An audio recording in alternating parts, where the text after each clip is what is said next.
Good evening, everyone. Guys, did things escalate quickly or what? So I'm just going to give you guys a quick rundown of what's just happened the last week, and I'm going to tell you what I think's happening in the United Kingdom right now and where I see things progressing to. And just before we start, guys, remember like months ago when I did a video and I said that I think it was a top 10 video. I'll try and link it at the end of this video. But I gave you the top 10 sabotage targets in the United Kingdom, the top 10 soft targets. And literally at number 10, I said increased in crime, increased in criminal activity, which is what I'm suspecting this is at the moment. And I'll come on to that later. I'm talking about the Euston Station, the Chester Station, US Embassy, and there was another one. I've got them written down, guys. But, all these things, they're not individual. They're all connected. So let's just cast our minds back to a couple of days. The United States allowed the Ukrainians to use the ATACMS system, which was the Army Tactical Missile System, to strike targets inside Russia. That happened. Then the Ukrainians were allowed to use the British Storm Shadow missile. They used that to great effect. Then the Russians launched what are they calling it? A mid-range ballistic missile. What nobody's talking about, and I've not heard anybody talk about this, guys, is the actual terrifying fact about the significance of this mid-range missile. And this is because a lot of people don't understand radar signature and satellite surveillance system and ISR platforms. So I would assume that every moment of every day there is some sort of satellite over Russia, and these satellites will be honed into potential nuclear launch facilities, launch sites, IRC, intercontinental ballistic missile launch pads. They will know where all these are. Now, when these intercontinental ballistic missiles launch, they have a very specific launch signature. So that will be able to be picked up on satellite. It'll be able to be picked up on radar, I'd assume, and other aircraft that they've got flying in the area with the correct surveillance equipment. Now, the terrifying thing about this is what it actually telegraphs for the future. Now, imagine now, guys, let's just imagine that you're in the United States. Let's just quickly, what do we say on this channel? We are heading towards a global conflict of an industrial scale. The United States are going to go and have a war with Iran, and the United Kingdom is going to lead Europe against the Russians in Ukraine. I've been saying that for best part of 12 months, guys, probably over 12 months. Now, if you take that as the premise for this little explanation now, if the Russians start to launch intercontinental ballistic missiles, then how do the Americans know that they're not heading to America? They don't. But, if they launch this new one, this mid-range ballistic missile, then the launch signature is very different. So the Russians can launch these things without fear of the Americans without fear of the Americans thinking it's something it's not. So this, to me, says that Europe is well within the crosshair. They've developed this system as not to spook the Americans. And in return, the Americans are not going to fund this war anymore. Guys, we couldn't be clearer on what's happening now. Everything's there available for everyone to see. We've got this international arrest warrant that for Benjamin Netanyahu that the British government have said they will upheld, and the US government have said they will not uphold. So, if you can't see these diversions now that I've been talking about, literally probably over a year ago now, guys, I've been giving you the steps that are going to happen, and they're happening now. They're there, readily available for everyone to see who's got a pair of eyes and who listens. It's funny, actually. I was talking to my sister earlier, and she was saying, Sean, I don't want to know. And I was saying, right, okay, whatever. But there's a lot of people right now who have their heads in the sand, and they don't realize what a wild, dangerous time we are actually living in. So First of all, guys, I want to dispel a few myths. There's going to be no chance. Well, there is a chance, but it's like the same chance that I may drive the wrong way on the motorway. I'm not going to do it. It's a waste of time. I'm not going to get to where I want to go. The risk's too high. I'm just not going to do it. Yes, I could do it, but I'm not going to. That's in the same context as the Russians are not going to send any of these missiles to the United Kingdom. It makes no sense for them to do it. Remember, these launch signatures and the trajectories, they're easily trackable. We know where these things have, well, I don't, but, you know, the governments know where these things have come from. If the Russians launched at the United Kingdom, then the United Kingdom would launch back at the Russians. There are caveats with that, but I don't see the caveats being applicable at this time. What I've always said from day one, week one of my videos, the real threat to the United Kingdom comes from sabotage. It comes from criminal gangs. It comes from non-attributable operators that are already in the United Kingdom. Let me just put this out there to you guys. If you was a bad guy, and you wanted to put harm on another country, would you send your missiles in there so you would, so you're going to get an attack straight away? No, so that's off the cards. Would you send in your best tuxedo wearing, eloquently spoken, Breitling watch wearing, Aston Martin driving, agent? Don't forget, sending these agents into other countries, and I'm not saying it doesn't happen, although it probably happens a lot less than you guys think. Sending these, when you send these type of, and they don't drive Aston Martins and they don't have fancy watches. When these agents go into other countries, there's a lot of support that's given. There's a lot of risk with that. The risk that if these guys are captured, then the bad guys have someone. And guess what? These people under interrogation for long enough will break. And, normally that shouldn't involve anything that hurts the people. You can just break them down over time. You can ask them simple questions early on in the interview. Then you can ask them that question like in a couple of months' time, that you frame the question different. And then if you get a different answer, first, they're being deceptive. Then you can play that back to them. And over time, you can break these people down. You can get the information you want. So I just don't see the risk versus reward for sending these, these types of people into another country to cause havoc and mayhem. What you would do if I was a bad guy and I said that I was a bad guy in Calais and I wanted, and I was paid I was state funded and I was paid and I wanted to cause havoc and mayhem onto the United Kingdom. What I would do, these people that are coming over in the boats, I would say, right, you three, come over here. Right. Guess what? I'm going to pay for you. I'm going to pay for your trip to the United Kingdom or whatever.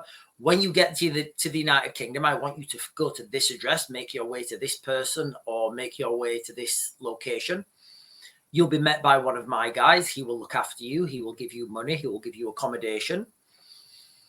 And then at a certain time and again, there could be so many triggers to this, that it could be when a certain geopolitical event happens. So, for example, you could say, right, you three guys, in fact, you four guys, when a mid-range ballistic missile is launched from Russia, you four guys go and plant fake devices in these locations. Do you see how that works, guys?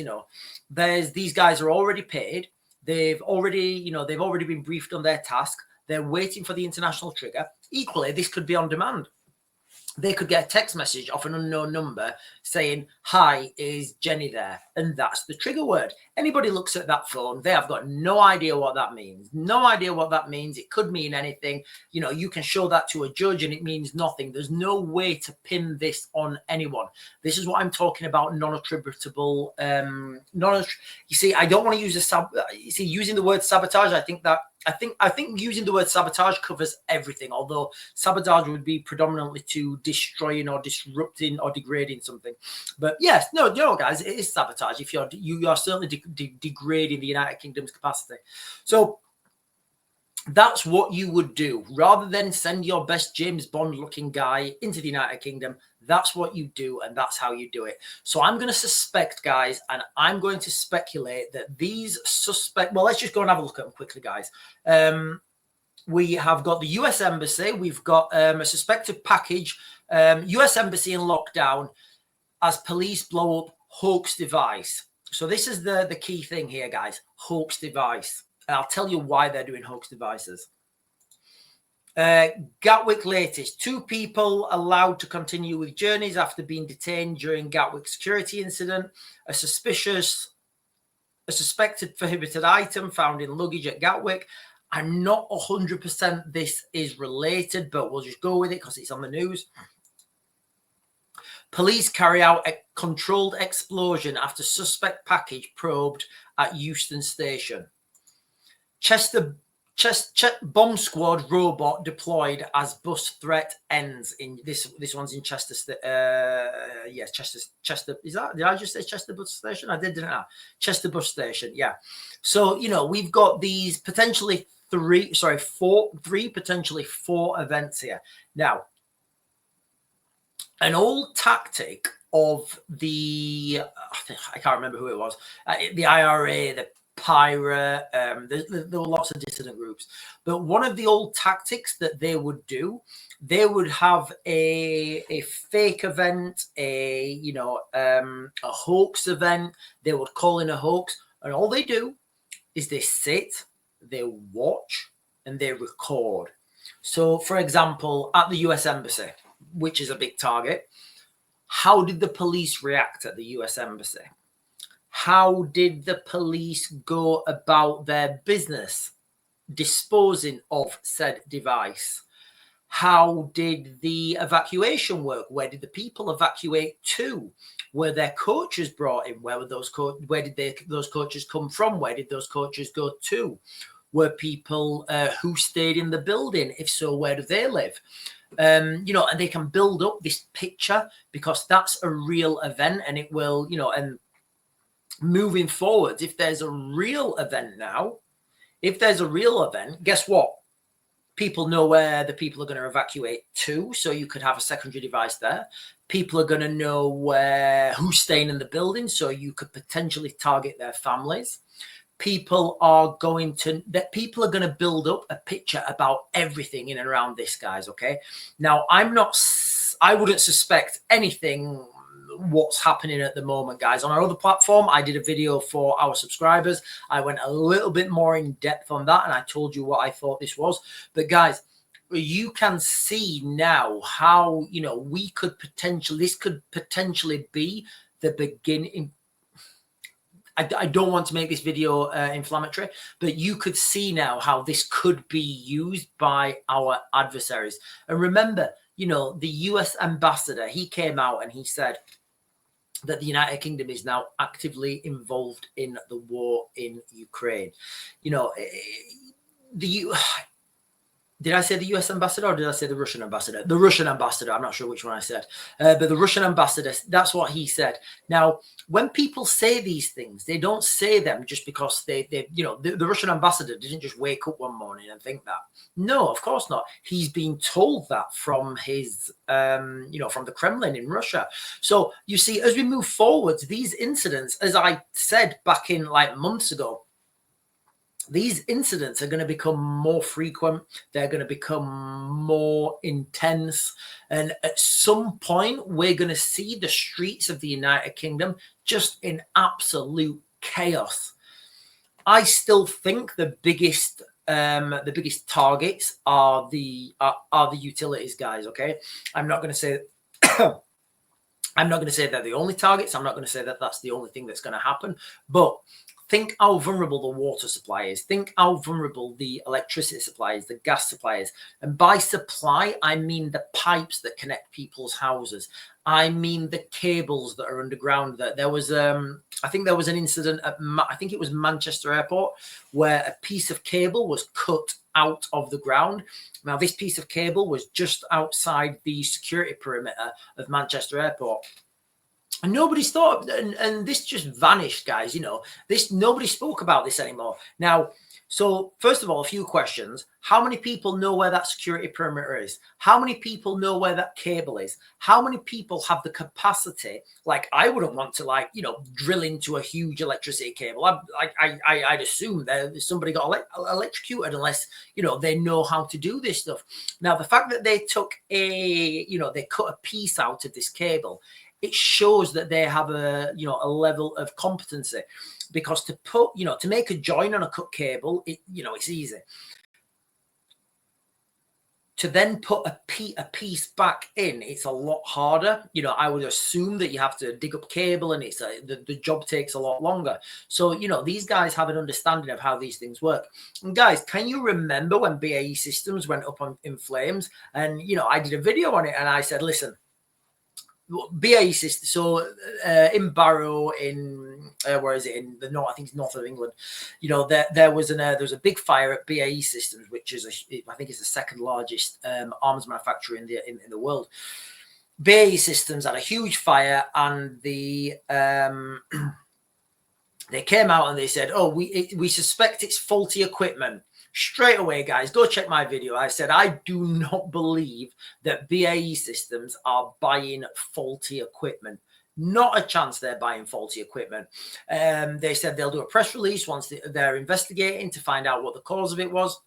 I can't find anything on the internet. Maybe it's hidden, guys. Maybe somebody's hidden that from me. But I cannot find anything about what happened at BAE Systems other than, it's faulty equipment and we're going to do an investigation. Guys, go look back through my video. I said, guys, listen, I said, I think this is what's going to happen. I said, I think they're going to do an investigation and we just won't hear anything. It'll go quiet and everybody will forget about it. So did we forget about that? BAE Systems? Maybe that could be sabotage. Then we've got the incidences with the storage depots in the United Kingdom, two in England and one in Scotland. They went up in flames. We heard nothing about that. It was just, oh yeah, just this month we're just having a very fiery, a lot of fiery letters. It's absolutely insane. I think we're already, one of the live streams, one of the questions was, when do you think we would get attacked? And I said, guys, listen, I think we are constantly under attack in one way or another. I would suspect there are a ton of cyber attacks that are being thwarted. I would suspect, well, I'm not going to suspect anything. I'm going to tell you the facts of what's happening with these suspicious devices on the streets. We have seen, like, what is it? Chester Bus Station. We just talked about US Embassy, Gatwick Airport, Chester Bus Station. And then there may have been something potentially happen at, Gatwick Airport. So Euston train station, Chester Bus Station, US Embassy in London, and Gatwick Airport. I'm not 100% certain that Gatwick Airport is related, although it may be. I don't know. They may be looking at, if they're going through airports, they may be looking at what they may be sending a patsy in to go through the airport and say, right, listen, you know what? We are going to send this device on an airplane. It looks like this. It weighs this much. This is the color. See what happens if you put that in your baggage and go through the airport. And then obviously the person's going through. Nothing happens to them. It's just, it's just an innocent mistake. But then for the next time when these guys are developing their plan, whatever nefarious plan that is, they've got that information. Right, okay, Gatwick Airport, they will seize this equipment. They will seize this. Let's see what it says, actually. Suspected prohibited item. So I don't know what that is, guys. I really don't. It could be anything that, I'm speculating here. I don't know what it is. But, we don't know. And in these times of, like, wild uncertainty, and these times of, like, geopolitical conflict, where we've now got actual... That's weird. When we've now got actual enemies who are saying we're actively involved in a war with them, nothing's off the cards now. Remember what I said, guys, asymmetric warfare, non-conventional warfare, grey warfare. All these things sit in that basket. I've done many videos about the real threat, guys. All right. So when you get your best general, they're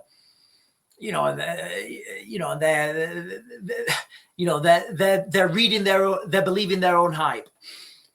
You get the best general, and he's being a NATO general, and he's got 20 30 years experience. That's all well and good.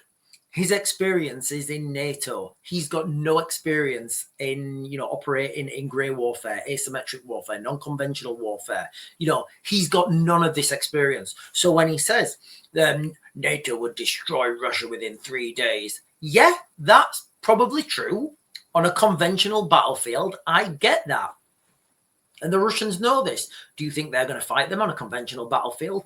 Absolutely not. What are they going to do? They're going to activate their sleeper cells in the United Kingdom. They're going to activate their sleeper cells in their adversary nations. Don't forget, we have had, what were we talking? Let's just say Cuban Missile Crisis, 1962. Let's say 62, 72, 82, 92. We've had 60 years of ideological subversion pumped into the West, pumped into the United Kingdom, whereby now we have got look at the police forces in the United Kingdom. Do you think they're ready to deal with this? Do you think the police forces in the United Kingdom could deal with an all-out attack from who knows who? Do you think that the police forces in the United Kingdom could deal with an insurgency on the streets? Absolutely not, guys. And I know this firsthand. I went down to the protests in Rotherham and I looked at the situation on the ground. They are wholly unequipped, inadequately trained and unprepared. That is the reality of our police force. Now, where they're all looking for gender fluidity and DI hires and, all looking to be real woke, that's all well and good, go and be as woke as you want. But don't expect to fight criminals. Don't expect respect. Don't expect respect from criminals. If you're dancing around with rainbow flags on your cheeks, it's not going to happen. And be under no illusion, guys, this is all part of ideological subversion that's been pumped into our country since, if you want to put a date on it, 1962. It's absolutely insane. So that's the next phase of things that would happen. Everybody's complaining, everybody's scared about these long-range missiles and that they could hit the United Kingdom in 30 minutes and we have no defense, which we don't. But the reality is, guys, the real threat is from sabotage, asymmetric warfare, grey warfare, non-conventional warfare. The soldiers are already here. Guys, I'm going to mag to grid. I'll get you guys another video later. Guys, let me know if, in fact, I'm thinking about going live again, guys, starting going live on this platform on an evening. I know there's a lot of questions that are coming out in real time, and I know we go live on the other platform in the morning. Let me see how that works out, guys. Let me see how that works out, because right now, getting you guys information is really important. It stops people panicking. It brings down anxiety, and hopefully we'll have a functioning society for a lot longer. Anyway, guys, absolute wild times we're living in. The real threat, guys, be under no illusion. The real threat is from the, it's from within. The real threat is from within. It's not these missiles that are coming over. The soldiers are already here, and they're the ones who just need to be activated. Anyway, guys, I'm going to back to grid. I'll get you guys another video later.